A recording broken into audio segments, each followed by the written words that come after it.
A'udzubillahi minasyaitonirrajim. Bismillahirrahmanirrahim. Assalamualaikum warahmatullahi wabarakatuh.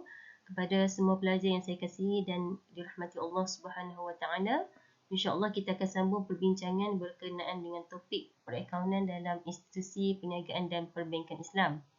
Jadi insya-Allah bagi topik sebelum ini iaitu perakaunan zakat, kita telah pun mempelajari berkenaan dengan konsep zakat dan kaedah pengiraan jenis-jenis zakat. Jadi oleh kerana itu maka kita akan pergi kepada perbincangan kepada topik berikutnya iaitu perakaunan dalam institusi perniagaan dan perbankan Islam. Kefahaman terhadap topik ini membolehkan kita menyedari kenapa perlunya kita memilih institusi kewangan Islam dalam melaksanakan transaksi seharian. Hasil pembelajaran topik ini membolehkan pelajar menjelaskan maksud, fungsi dan juga sejarah penubuhan perbankan Islam di Malaysia. Yang kedua, menghuraikan jenis-jenis institusi kewangan Islam semasa. Yang ketiga, memahami operasi perbankan Islam. Dan seterusnya, menghuraikan perakaunan simpanan di perbankan Islam. Seterusnya, isi kandungan yang dipelajari daripada topik ini dimulai dengan yang pertama, kita akan melihat apakah pengenalan sistem kewangan Islam di Malaysia, diikuti oleh sejarah perkembangan kewangan Islam di Malaysia, definisi sistem kewangan Islam dan juga sistem perbankan Islam, dan juga matlamat utama penumbuhan sistem kewangan Islam di Malaysia dan juga kontrak asas yang mendasari sistem kewangan dan juga perbankan Islam di Malaysia. Jadi sebagai pengenalan, penubuhan institusi kewangan Islam adalah sebagai alternatif kepada institusi kewangan konvensional yang berteraskan sistem riba. Matlamat utamanya adalah untuk menghapuskan unsur riba dalam transaksi kewangan yang digunakan terutamanya kepada umat Islam. Jadi kita tahu bahawasanya dalam transaksi perbankan konvensional terdapatnya unsur riba, gharar dan juga maisir. Jadi oleh kerana itu umat Islam tidak dibenarkan untuk menjalani transaksi tersebut. Jadi oleh kerana itu penubuhan sistem kewangan Islam ini adalah sebagai salah satu alternatif daripada kita sebagai umat Islam melaksanakan ataupun kita sebut sebagai membuat transaksi kewangan. Jadi asas kepada transaksi dalam institusi kewangan Islam adalah berlandaskan fiqh muamalat, iaitu kefahaman ulama dalam memahami hukum-hukum semasa berkaitan dengan sistem kewangan Islam di Malaysia, berlandaskan kepada sumber Al-Quran, As-Sunnah, Ijma', Al-Qiyas dan juga sumber-sumber lain. Menelusuri sejarah perkembangan sistem kewangan Islam adalah bermula dengan penubuhan perbankan Islam pertama di dunia, iaitu kalau kita lihat penubuhan perbankan Islam pertama di dunia adalah di Mesir, yang mana di kawasan Pekan yang disebut sebagai Min Al-Gham. Walau bagaimanapun, penubuhannya ketika itu dia tidak bertahan lama kerana pihak kerajaan ketika itu tidak memberikan sokongan. Jadi dapat lihatlah bahawasanya tak lama lepas tu bank itu pun telah pun tutup. Okey, jadi kalau kita lihat di Malaysia pula, penubuhan institusi kewangan Islam yang pertama adalah dengan penubuhan lembaga tabung haji. Cuma pada permulaan penubuhan lembaga tabung haji, dia tak sebutlah lembaga tabung haji. Disebut sebagai Perbadanan Wang Simpanan Bakal Haji. Jadi penubuhan ataupun idea penubuhan Perbadanan Wang Simpanan Bakal Haji ini adalah tercetus hasil daripada cadangan tokoh ekonomi Melayu terkenal ketika itu iaitu Profesor Diraja Ungku Abdul Aziz bin Ungku Abdul Hamid pada Disember 1959. Okey, ini adalah disebabkan masyarakat Islam itu ketika itu dia tak mempunyai alternatif. Mereka waktu tu dia orang nak pergi haji tetapi tak boleh nak simpan duit dekat perbankan konvensional, yang mana kita tahu bahawasanya perbankan yang ada ketika itu adalah berunsurkan sistem riba, dan juga sistem riba adalah haram di sisi Islam. Kita nak gunakan duit itu pergi haji tak boleh lah. Jadi oleh kerana itu mereka pun ketika itu mereka pun menjual lah hasil tanaman, hasil ternakan, menjual tanah dan sebagainya.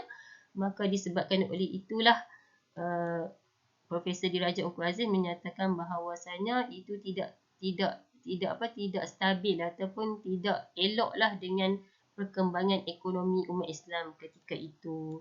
Jadi daripada idea tersebutlah tertubuhnya PWSBH yang sekarang ini dikenali sebagai tabung haji. Jadi daripada penubuhan lembaga tabung haji bermulanya pada 1963, kita dapat lihat 20 tahun akan datang, 20 tahun yang berlalu. Jadi waktu ketika tu jumlah simpanan wang masyarakat Muslim tu telah bertambah. Bila bertambah, jadi tabung haji dia tak ada platform untuk dia laksanakan ataupun dilakukan pelaburan sebab duit yang banyak. Bila tak boleh melabur, sayanglah dia tak dapatkan pulangan. Jadi oleh kerana itu menjadi satu keperluan penubuhan anak syarikat tabung haji, iaitu Bank Islam Malaysia Berhad yang menjadi salah satu platform pelaburan daripada syarikat induk tabung haji. Dan dalam masa yang sama juga penubuhan perbankan Islam juga dapat menawarkan produk perbankan Islam kepada umat Islam di Malaysia ketika itu yang dianggap sebagai satu alternatif kepada syarikat ataupun kepada bank-bank konvensional yang sedia ada ketika itu. Jadi setahun berikutnya pada tahun 1984 pula, jadi syarikat Takaful Malaysia Berhad ditubuhkan, yang mana 60% sahamnya dimiliki oleh Bank Islam Malaysia Berhad dan dikawal oleh tabung haji. Jadi melihat kepada tahun berikutnya 1993, jadi Bank Negara Malaysia ni dia cuba ataupun ada usaha membenarkan 3 buah bank konvensional menawarkan produk-produk skim perbankan tanpa faedah sebagai skim perintis. Walau bagaimanapun Bank Negara Malaysia mendapati skim perbankan tanpa faedah ataupun istilah lain kita sebut sebagai SPTF ini tidak mencerminkan penampilan sebenar perbankan Islam, dan pada ketika itu Bank Negara Malaysia telah pun menukarkan skim perbankan tanpa faedah kepada skim perbankan Islam yang berkuat kuasa pada 1 Disember 1998. Dan kita dapat lihat industri perbankan Islam terus berkembang dengan membenarkan kemasukan bank-bank asing bagi membuka cawangan di Malaysia pada tahun 2003. Termasuklah Al-Wajhi Bank, Quick Finance House yang terkini, Bank Muamalat Indonesia dan sebagainya. Seterusnya kita melihat gambaran menyeluruh bank pengawal sediaan institusi kewangan Islam di Malaysia. Okey, bukan saja kewangan Islam lah, maksudnya semua bank di Malaysia ini dan juga sektor-sektor pelaburan ini terdiri daripada 2 institusi yang utama. Yang pertama kita sebut sebagai Bank Negara Malaysia yang dikenali sebagai Bank Pusat, dan juga yang kedua adalah Suruhanjaya Security, yang mana kedua-dua badan pengawal sediaan ini adalah terletak di bawah bidang kuasa Menteri Kewangan. Jadi kedua-dua institusi ini ataupun badan pengawal sediaan ini mempunyai majlis penasihat syariah yang tersendiri. Sebagai contohnya Bank Negara Malaysia dia ada MPS untuk memastikan bahawasanya bank-bank yang menawarkan skim perbankan Islam tidak terjerumus kepada perkara-perkara yang tidak dibenarkan dalam Islam. Manakala fungsi majlis penasihat syariah di Suruhanjaya Security pula adalah untuk memastikan ada syarikat-syarikat yang tersenarai di Bursa Malaysia itu ada syarikat yang patuh syariah agar memberi salah satu alternatif kepada umat Islam melakukan pelaburan. Okey, jadi kita lihat di sini bahawasanya Bank Negara Malaysia mempunyai bidang kuasa dalam mengawal selia, sebagai contohnya bank perdagangan, bank pelaburan, perbankan Islam, institusi kewangan bukan Islam dan juga syarikat insurans dan juga takaful.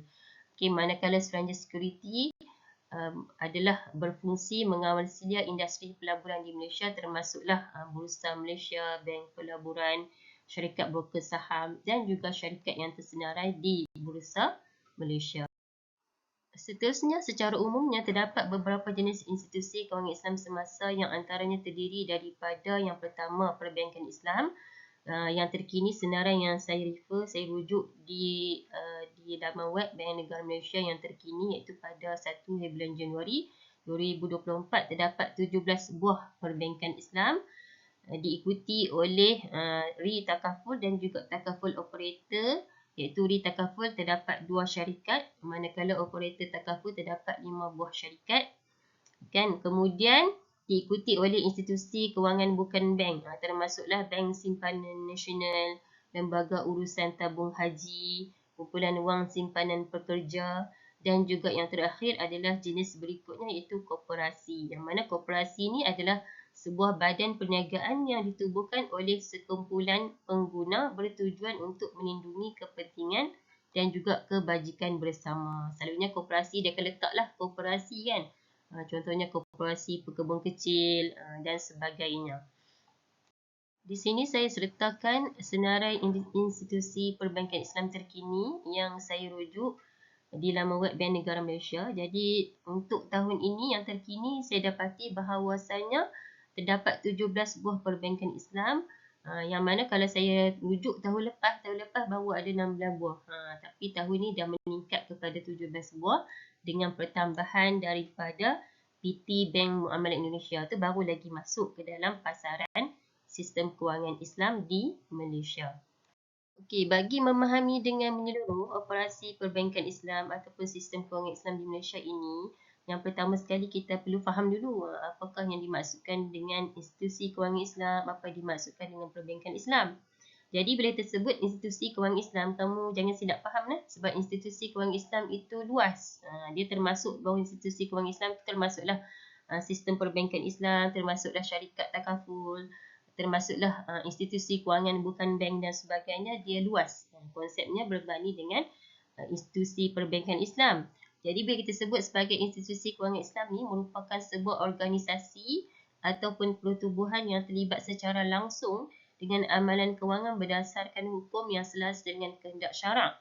Manakala perbankan Islam pula adalah kalau kita sebut terma bank itu dia berasal daripada perkataan Itali iaitu banco. Banco tu maksudnya kepingan papan tempat meletak buku ataupun sejenis meja.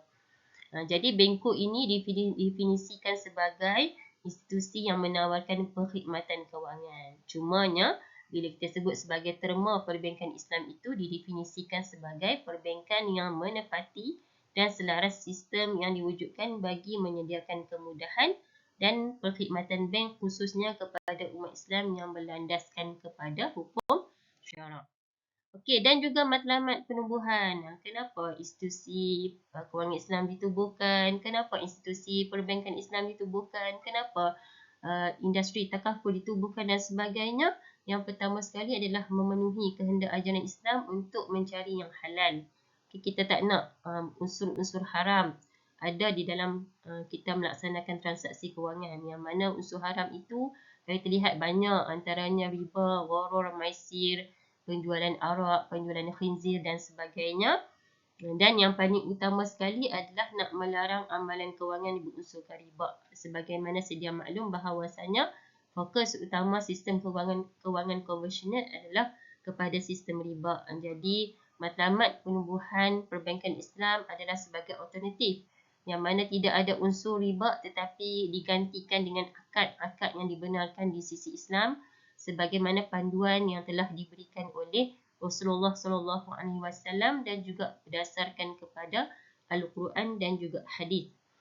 Jadi matlamat utama penubuhan sistem kewangan Islam juga adalah berasaskan kepada perniagaan perkongsian untung dan juga rugi. Nanti kita akan belajar terma mudharabah, musyarakah dan sebagainya, yang mana dalam mudharabah musyarakah dia adalah berkongsi keuntungan, berkongsi kerugian kepada pihak-pihak yang bertransaksi. Yang mana akhirnya matlamat penubuhan sistem kewangan Islam ni dia bukan nak menggantikan, seperti mana yang kita sedia maklum bahawasanya dalam sistem kewangan di Malaysia ini kita bukan lagi sepenuhnya berteraskan kepada sistem kewangan Islam, tetapi kita adalah dual banking system, iaitu penubuhan perbankan Islam ini adalah sebagai alternatif kepada sistem perbankan konvensional yang sedia ada. Okey, seterusnya adalah kontrak-kontrak yang ditawarkan oleh institusi kewangan Islam dan juga akad-akad yang telah dipilih untuk dilaksanakan. Okey, jadi setiap bank dia tidak sama. Dia ada pilihan akad-akad bersesuaian dengan operasi perbankan Islam itu sendiri. Jadi sebagai contoh kita ada akaun simpanan tu, apakah akad yang kita meterai dengan bank. Jadi boleh cek dekat perbankan Islam masing-masing. Jadi sebagai contohnya akaun simpanan dia menggunakan kaedah wadiah yang dhamanah. Maksud wadiah yang dhamanah adalah simpanan dengan jaminan. Okey, yang kedua adalah akad al-qad. Al-qad itu adalah hutang. Hutang yang mana tidak boleh ada lebihan ataupun manfaat. Ataupun istilah yang kita sebut sebagai qardul hasan. Okey, yang ketiga adalah al-murabahah. Al-murabahah ni adalah kos ditambahkan dengan keuntungan, dan yang mana kos dan juga keuntungan itu perlu dimaklumkan kepada pihak pembeli ataupun pihak yang bertransaksi. Okey, dan juga bagaimana aplikasi kontrak murabahah di dalam akaun simpanan ini yang kita kenali sebagai komoditi murabahah ataupun istilah lain kita sebut sebagai tawaruk. Okey, kemudian yang kedua adalah akaun semasa juga menggunakan akad wadiah yang dhamanah, al-qad dan juga lain-lain. Kemudian akaun pelaburan menggunakan mudharabah mutlaqah. Jadi maksud mudharabah mutlaqah ni adalah perkongsian keuntungan yang tidak mutlak. Okey, manakala mudharabah muqayyadah pula adalah perkongsian keuntungan yang mutlak, yang ada syarat-syarat tertentu yang perlu dipenuhi oleh pihak yang bertransaksi. Kemudian yang keempat adalah pembiayaan peribadi, yang mana dalam akad pembiayaan peribadi ni adalah akad yang agak kontroversi sebabnya Bai'ul Inah ini dululah pada zaman dahulu, cuma sekarang ini tidak ditawarkan tetapi masih lagi berjalan, iaitu mana-mana pelanggan yang memerlukan kontrak itu masih lagi wujud. Cuma sekarang ini dah tak ditawarkan Bai'ul Inah ini, ataupun istilahnya kita sebut sebagai jual dan juga beli balik. Kita jual benda yang sama, kita beli benda yang sama. Okey, kemudian tawaruk macam tu juga, komoditi murabahah dan lain-lain. Kemudian dalam pembiayaan kenderaan, kita nak beli kereta sebagai contohnya, apakah akad-akad yang telah dimeterai oleh pelanggan dan juga bank?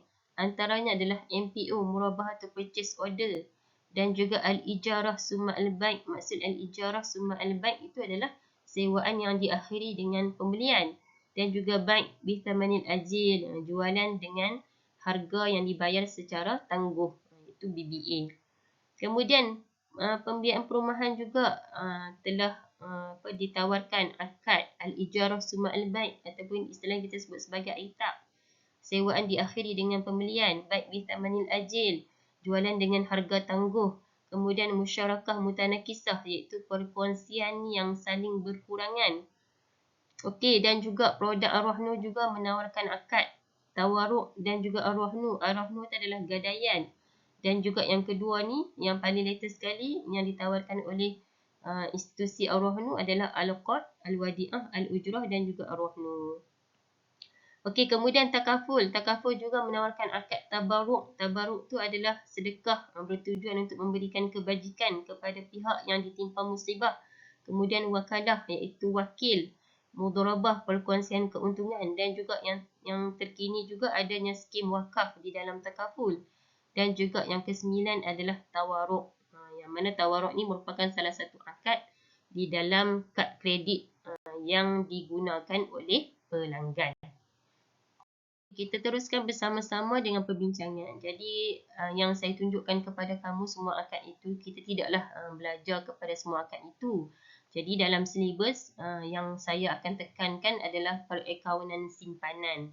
Jadi seperti mana yang kita sedia maklum bahawasanya sistem perbankan Islam ni dia merupakan salah satu daripada pengantara kewangan. Dia bukanlah memang dia sektor perniagaan, tetapi dia pengantara kewangan daripada unit lebihan dan juga unit kurangan. Jadi dia dah dapat mana duit tu?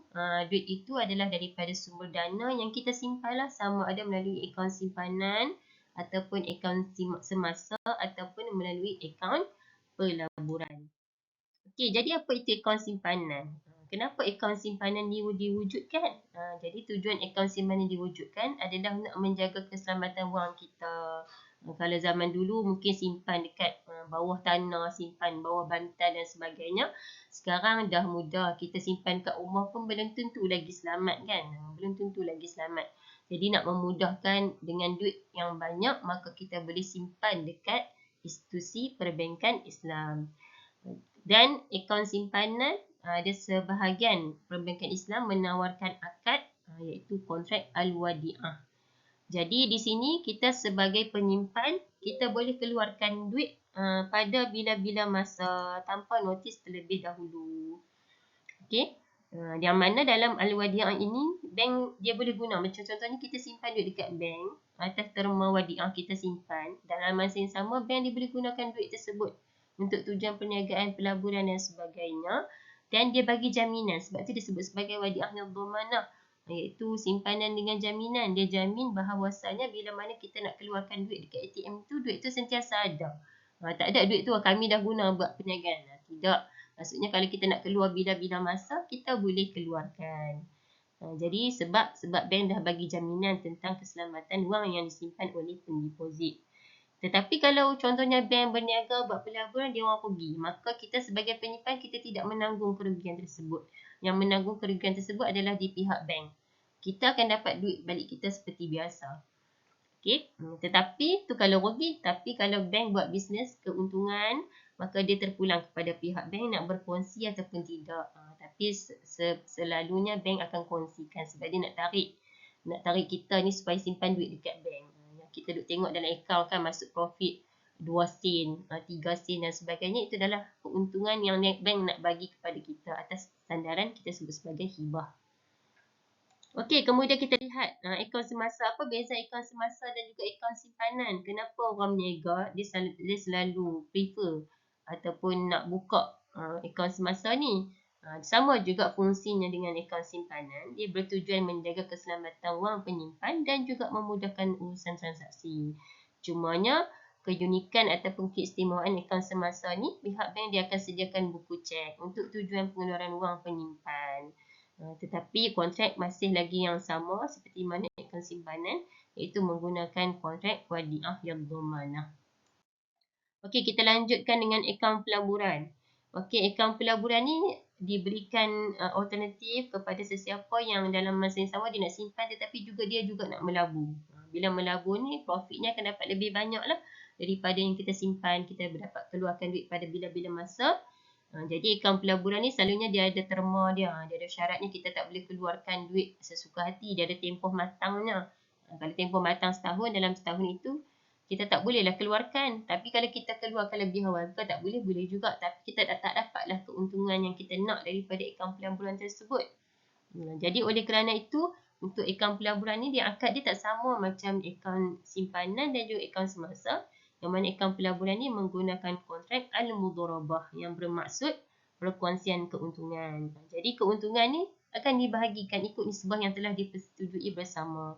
Lagi panjang tempoh matang, lagi banyaklah nisbah keuntungan yang akan diperolehi oleh pelanggan. Okey. Jadi bank akan menerima simpanan dari pelanggan berasaskan kepada motif pelaburan dan pengembangan modal atas dasar mudharabah. Dan pihak bank akan bertindak sebagai pengusaha manakala kita pendeposit ini adalah sebagai pemilik modal. Jadi keuntungan akan diperolehi akan diagihkan mengikut persetujuan bersama kedua-dua pihak. Okey, insyaAllah kita mulakan yang pertama, perakaunan simpanan, iaitu konsep wadiah. Jadi sebelum kita pergi dengan lebih lanjut bagaimanakah aplikasi wadiah di dalam akaun simpanan, kita kena faham dulu apakah itu wadiah. Wadiah ni, kalau dari sudut definisi bahasanya adalah meninggalkan sesuatu. Manakala istilahnya adalah seseorang menyimpan atau memberi kuasa kepada seseorang untuk menjaga sesuatu harta ataupun hak milik secara khusus. Jadi rukunnya ada 3.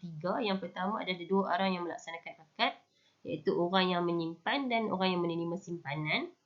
Kemudian barang dan juga yang ketiga adalah akad. Okey, jenis ada 2 pula. Yang pertama adalah jenis wadiah yang amanah. Wadiah yang amanah dia adalah simpanan dengan amanah. Maksudnya di sini ialah bila mana pendeposit dia letakkan simpanan kepada orang yang menerima deposit tersebut. Jadi orang itu dia tidak boleh menggunakan barang yang tersebut. Itu adalah wadiah yang amanah. Contohnya, kalau hamba Allah tu si A, dia bagi barang kemasnya kepada si B. Si B dia tak boleh guna barang kemas tu. Dia kena simpan elok-elok. Dia kena simpan elok-elok. Okey, kemudian bila diminta oleh si A, maka dia kena pulangkan. Tetapi dia boleh kenakan kadar upah lah. Sebab dia tak boleh guna. Upah mungkin keselamatan, dia nak simpan dalam peti besi dan sebagainya. Nak beli CCTV dan sebagainya. Okey, manakala wadiah yang dhamanah ialah simpanan dengan jaminan. Maksud simpanan dengan jaminan ini ialah sebagai contohnya pendeposit dia letakkan wang simpanannya kepada orang yang menerima deposit. Jadi orang itu dia boleh gunakan duit tersebut. Tetapi bila mana diminta pada bila-bila masa oleh pendeposit itu, maka orang yang menerima deposit itu kena pulangkan kepada pendeposit pada masa yang telah diminta. Okey, jadi kita lihat di sini aplikasi perkawanan simpanan. Okey, kalau kita lihat di sini kan, ni saya beri contoh Mak N lah, sebab Mak N ni dalam OPP ni dia suka berniaga. Bila dia suka berniaga, dia kan dapat duit hasil perniagaan tersebut.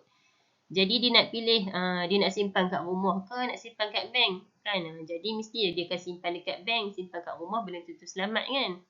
Jadi antara alternatif dia akan menggunakan kontrak wadiah yang dhamanah. Yang mana dia pergi kepada bank, kemudian dia bagi tahu bank lah saya nak simpan duit. Nak simpan duit, kemudian bank pun terima atas dasar wadiah yang dhamanah. Bank dia boleh gunakan duit itu untuk buat pelaburan.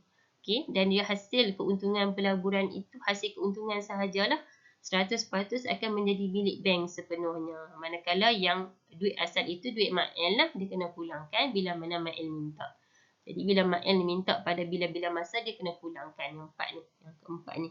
Cumanya selalunya bank atas dasar mungkin disebabkan oleh dia banyak orang letak deposit dan sebagainya, dia dapat untung yang banyak, dia akan bagilah kadar hibah kepada orang yang letak duit tersebut.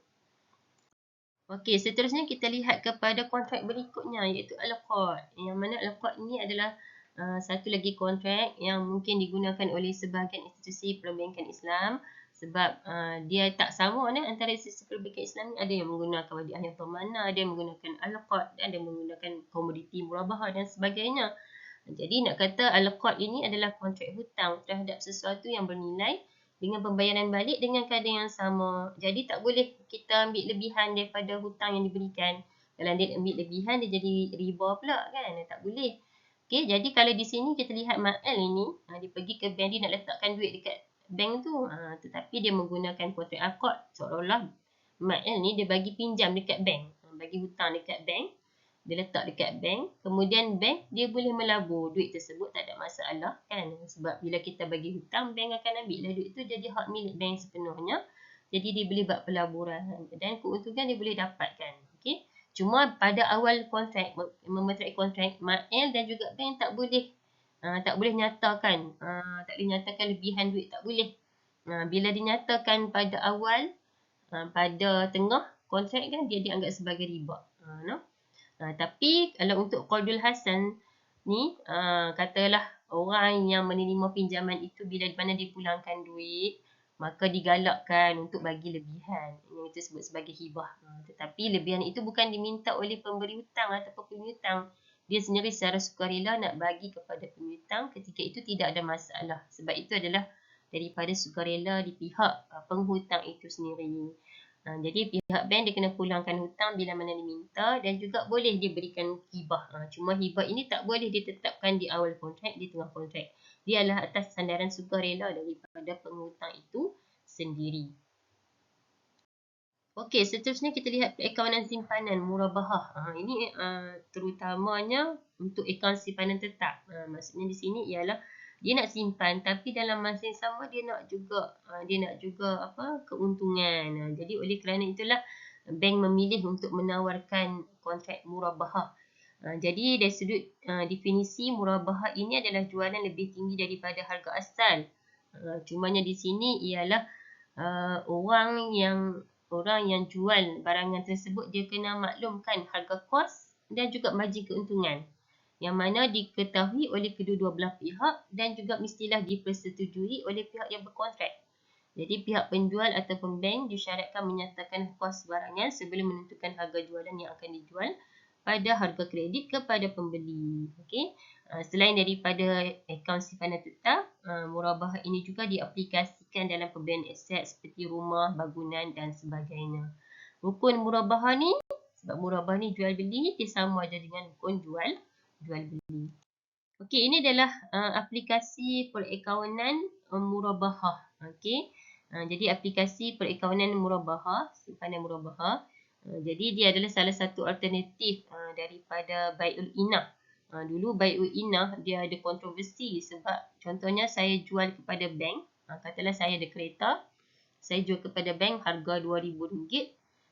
Kemudian saya dapatlah RM2,000 kan.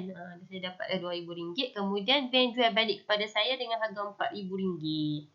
Jual kereta yang sama. Jadi bank dapatlah untung. Dia RM4,000 dapatlah untung RM2,000 kan. Jadi saya dapatlah kereta tersebut. Sebagai contohnya kan.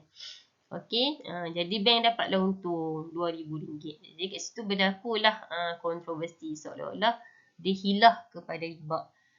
Itu adalah tomahan yang diberikan oleh ulama-ulama di Timur Tengah kepada negara Malaysia. Jadi oleh kerana itu negara Malaysia sekarang dah tidak mengamalkan sistem bai'ul inah, tetapi mengamalkan sistem tawaruk. Akad tawaruk ini nak aplikasikan ia, menyebabkan Malaysia telah pun menubuhkan satu bursa yang kita panggil sebagai bursa suk silang. Bursa suk silang itu adalah membolehkan bank bertransaksi dekat pasaran bursa nak mencari penjual dan juga pembeli. Sebab dia melibatkan banyak pihak. Sebagai contohnya, pelanggan dia meletakkan deposit dan memercayai akad wakalah dengan bank. Maksudnya di sini, dia letakkan deposit dekat bank. Dia kata kat bank, okey, aku letakkan deposit, dia wakilkan. Contohnya di sini ialah bank dia akan beli komoditi secara tunai daripada broker satu. Okey. Sebab apa dia beli komoditi ni? Sebab hasil penjualan komoditi ini dia nak bagi pulangan kepada pihak pelanggan yang letakkan duit tersebut lah.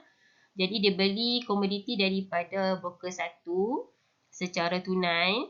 Okey, dia bayarlah kepada broker satu dengan duit tersebut. Kemudian dia bukannya nak komoditi tersebut, tetapi bank nakkan keuntungan supaya dia dengan pihak pelanggan boleh berkongsi. Kemudian dia akan cari kepada pembeli yang nak beli daripada bursa suk silang ini. Okey, dia akan jual dengan harga yang lebih tinggilah secara tunai. Jadi yang nakkan barangan tersebut adalah broker dua ni, dia dapatlah barangan dia.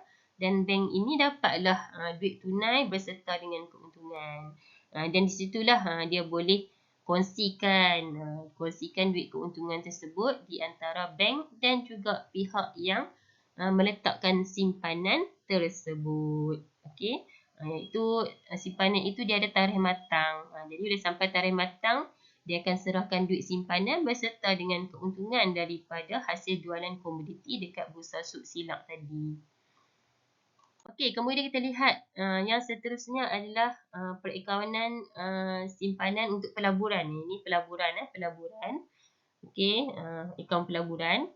Jadi menggunakan terma mudharabah. Mudharabah ni adalah perkongsian keuntungan. Okey, dari sudut definisi bahasanya adalah musafir atau berjalan menjalankan urusan perniagaan.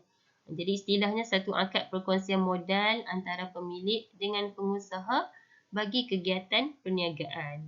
Jadi rukunnya ada 4. Yang pertama pemodal dan pengusaha, modal dan juga kerja, kadar keuntungan dan juga sirah.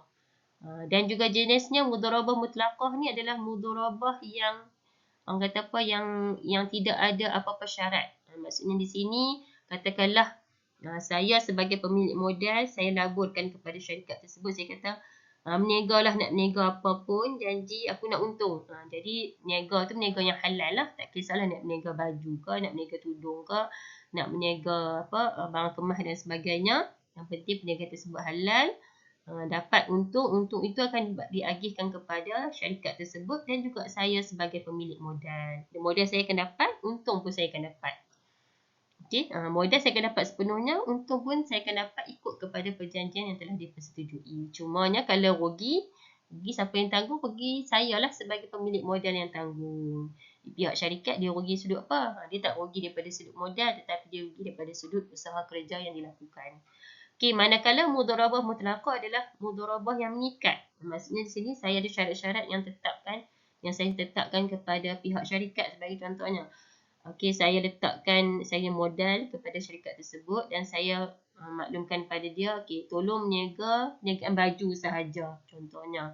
2 tahun saja, lepas 2 tahun saya nak balik modal saya sebagai contohnya. Dia ada syarat-syarat yang telah ditetapkan oleh pemilik modal tersebut. Itu adalah mudharabah muqayyadah. Okey, jadi di sini adalah aplikasi perakawanan simpanan untuk akaun pelaburan, yang mana di sini Mail ni mungkin dia biasalah, Mail ni kan mata duitan. Jadi dia nak bila disimpan duit dekat bank tu, dia naklah pulangan kan. Bila dia nak pulangan, maka di sini dia akan letaklah duitnya di bank dalam transaksi pelaburan, akaun pelaburan. Kemudian bank dia akan melaksanakan projek. Okey, bila dapat untung, nombor 3 ni untung akan diagihkan kepada pihak bank dan juga MAL mengikut kepada percentage ataupun peratusan yang telah ditetapkan di awal kontrak. Tetapi kalaulah rugi, maka bank akan pulangkan modal yang dah ada lah, baki modal. Katalah dia labur RM100,000, tiba-tiba rugi hanya modal tu tinggal RM40,000 sahaja. Jadi dia hanya kepulangkan RM40,000 sahajalah. Cuma di sisi bank ini dia rugi daripada sudut apa? Rugi daripada sudut dia usahalah buat projek dan sebagainya, tetapi tidak berjaya. Okey, kemudian perbezaan perbankan Islam dan juga konvensional. Okay, yang pertama adalah rangka kerja perniagaan. Kalau di sisi perniagaan perbankan Islam ini, maka dia mestilah perniagaan yang patuh syariah. Okay. Oleh sebab itulah, maka kewujudan ataupun penubuhan institusi kewangan Islam di Malaysia ini, dia punya ada akta di bawah akta perbankan kewangan Islam yang kita sebut sebagai APKI. Di bawah akta tersebut telah pun menjelaskan bahawasanya penubuhan sistem kewangan Islam ini mestilah mempunyai jawatan kuasa penasihat syariah. Dan juga keperluan undang-undang. Dia tak samalah dengan undang-undang konvensional, walaupun kedua-dua perbankan Islam dan juga konvensional ini adalah dikawal selia oleh, kalau berlaku pertikaian, maka akan di bawah bidang kuasa Mahkamah Tinggi. Tetapi dia ada keperluan perundangan yang berlainan antara perbankan konvensional dan juga perbankan Islam. Dan juga hubungan pelanggan. Hubungan pelanggan dia tak samalah kalau untuk perbankan konvensional di antara orang yang hutang dengan orang berhutang, sebab dia orang mengamalkan sistem riba. Riba tu adalah dalam hutang. Tetapi kalau dalam kontrak perbankan Islam, dia ikut kepada kontrak-kontrak yang telah pun dimeterai. Kalau kontrak wadiah di antara penyimpan dan juga pemberi, penyimpan dan juga orang yang menerima simpanan. Kalau mudharabah di antara pemilik modal dan juga pengusaha. Itu hubungan pelanggan tak sama. Okey, kemudian selain daripada itu, apakah perbezaan yang utama adalah larangan riba daripada pembiayaan dan juga deposit. Tak boleh ambil riba. Kemudian pembiayaan equity dengan perkongsian risiko di antara pihak syarikat, pihak bank dan juga pelanggan, dan juga pendapatan bank mestilah pendapatan yang patuh syariah. Tak boleh pendapatan yang tidak patuh syariah kalau sistem perbankan Islam. Okey, dan juga ini adalah juga perkara yang sangat penting, yang mana dalam perbankan Islam dan juga sistem kewangan Islam, bila mana sampai hujung tahun, hujung haul, maka diorang kena keluarkan zakat perniagaan. Okey, dan juga terdapat sekatan-sekatan tertentulah, terutama kepada produk-produk yang tidak patuh syariah. Okey, denda di atas kemungkinan. Kalau perbankan Islam juga dibenarkan kenakan denda, cuma denda itu mestilah denda harga kos. Kalau denda yang tidak lebih daripada harga kos, maka dia kena sucikan. Sebab denda yang lebih daripada harga kos dianggap sebagai pendapatan yang tidak halal. Jadi kena sucikan dengan berikan duit itu kepada tempat-tempat yang sepatutnya. Larangan gharar, ketidakpastian, dan juga aspek penilaian yang patuh syariah. Okey, jadi sebagai kesimpulannya ialah kalau kita lihat dalam sistem kewangan Islam di Malaysia, Malaysia ni antara negara pertama dalam kedudukan kewangan Islam secara global. Di peringkat global, Malaysia ni duduk tempat nombor 1 selama 10 tahun berturut-turut. Dalam tempoh 10 tahun daripada 2012 sampai 2022, okay, Malaysia mendapat tempat yang pertama di peringkat global untuk sistem kewangan Islam. Okay. Dan juga yang terkini pada Oktober 2023 ni, bila kita bandingkan prestasi perbankan Islam dan juga perbankan konvensional, perbankan Islam telah pun mengatasi prestasi perbankan konvensional. Tetapi isu yang berlaku di sini ialah masih lagi terdapat keraguan dalam masyarakat. Sebab ada masyarakat yang masih ragu-ragu kan. Kenapa bank Islam cah lebih mahal? Adakah pembiayaan Islam ni tidak patuh syariah? Kenapa bank Islam ni zalim dan sebagainya?